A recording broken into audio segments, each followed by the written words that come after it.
Today, it's time to get schooled. And speaking of today, did you know that on this day, February 25th, 1913, the 16th Amendment to the U.S. Constitution went into effect? Gulp. It gave birth to the federal income tax. Although a small income tax was collected during the American Civil War, the federal government relied primarily on tariffs and excise taxes. Tariffs, like all forms of taxes, were never popular. They were thought to be particularly harmful to consumers, a heavy burden on the poor. President William Howard Taft first proposed a national income tax in 1909. As you can see, the 16th Amendment took a while to be ratified.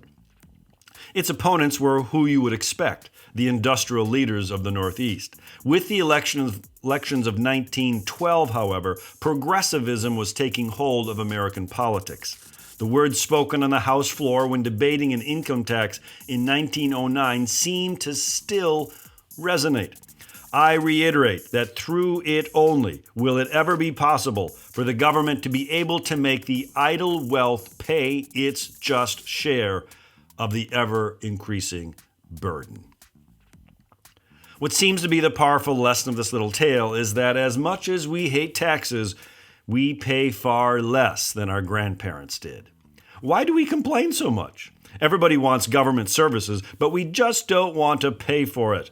Governments, by definition, tax and spend. We demand government to manage those issues we are less able to do well on our own.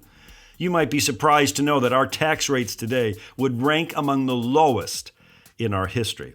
Marginal tax rates have typically targeted our wealthiest citizens. During World War II, those rates were as high as 94%.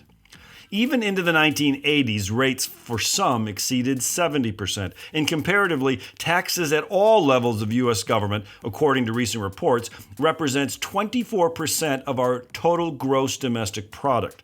The world average is 34%. And for our closest allies, much higher.